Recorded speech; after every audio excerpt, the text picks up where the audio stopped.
पथवारी माता की कहानी। एक गुजरी थी जो प्रतिदिन सुबह दूध दही बेचने जाया करती थी। एक दिन गुजरी ने अपनी बहू से कहा कि मैं तीर्थ यात्रा पर जाना चाहती हूँ, अतः तुम दूध दही बेचने चले जाया करना। फिर कुछ समय बाद सास तीर्थ यात्रा पर चली गई और उसके स्थान पर बहू दूध दही बेचने जाने लगी। परंतु बहू को दूध दही बेचना नहीं आता था, तो वह गांव के बाहर बैठ गई जहां पथवारी माता का मंदिर था। उसने सारा दूध दही पथवारी माता पर चढ़ा दिया और अपने घर आ गई। बहू प्रतिदिन दूध दही लेकर जाती और पथवारी माता पर सींच आती। इसी तरह बहुत समय व्यतीत हो जाने पर उसकी सास तीर्थ यात्रा से लौट आई और आकर बोली, बहू दूध दही बेचकर जो पैसे आए हैं वह दो। बहू बोली, सासू जी दूध दही के पैसों का हिसाब करके मैं कल ले आऊँगी। सास ने कहा, ठीक है। दूसरे दिन बहू पथवारी माता के मंदिर पर जाकर पथवारी माता से बोली कि मैंने सारा दूध दही आपके ऊपर चढ़ाया है, परंतु अब मेरी सास तीर्थ यात्रा से लौट आई है और वह मुझसे पैसे मांग रही है, मैं उन्हें क्या दूँ? तब पथवारी माता ने कहा कि मेरे पास तो यह पत्थर है, इन्हें ले लेना। बहू ने अपनी टोकरी में पत्थर रखे, वह उन्हें कपड़े से ढककर ले जाकर अपने घर की कोठरी में रख दिए। सास ने बहू से कहा कि बहू दूध के पैसे ले आई। बहू ने कहा, हाँ सासू जी, कोठरी में रखे हैं। सास ने कोठरी में जाकर टोकरी पर से कपड़ा हटाया तो देखा कि हीरे मोती जगमगा रहे हैं। सास ने बहू से कहा कि बहू तुम इतने हीरे मोती कहाँ से ले आई हो?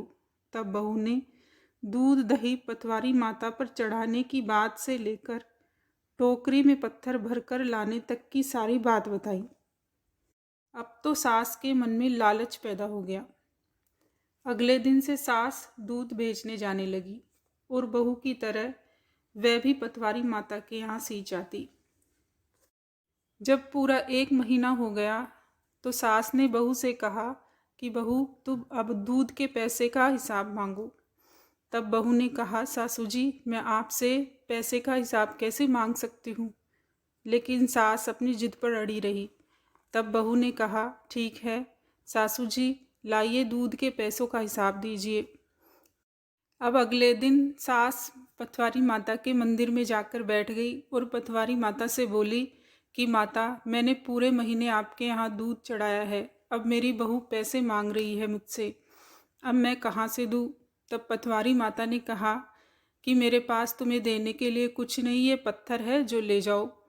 सास ने बहुत सारे पत्थर अपनी टोकरी में भरे और कपड़े से ढककर उन्हें लाकर कोठरी में रख दिया। थोड़ी देर बाद सास ने कोठरी में जाकर कपड़ा हटाकर टोकरी में देखा तो वहाँ कीड़े मकोड़े बिच्छू आदि थे। वह घबराकर पथवारी माता के मंदिर में गई और बोली कि पथवारी माता, तुमने मेरे साथ भेदभाव क्यों किया? मेरी बहू को हीरे मोती दिए और मुझे बिच्छू। तो पथवारी माता बोली कि उसने मेरे यहाँ सच्चे मन से दूध चढ़ाया है, इसलिए मैंने उससे हीरे मोती दिए, और तुमने लालच में आकर दूध चढ़ाया है, इसलिए ये सब कुछ हुआ। तब सास हाथ जोड़कर बोली कि पथवारी माता, मुझसे गलती हो गई और मुझे माफ़ कर दो। तब पथवारी माता ने वो कीड़े मकोड़े सांप बिच्छू सब वापस लिए। हे पथवारी माता, उस बहू को धन दौलत हीरे जवाहरात दिए, वैसे सबको देना, कहते को सुनते को हुंकारा भरते को। अगर आपको यह कहानी अच्छी लगी तो लाइक करें, शेयर करें, कमेंट करें और सब्सक्राइब ज़रूर करें। धन्यवाद।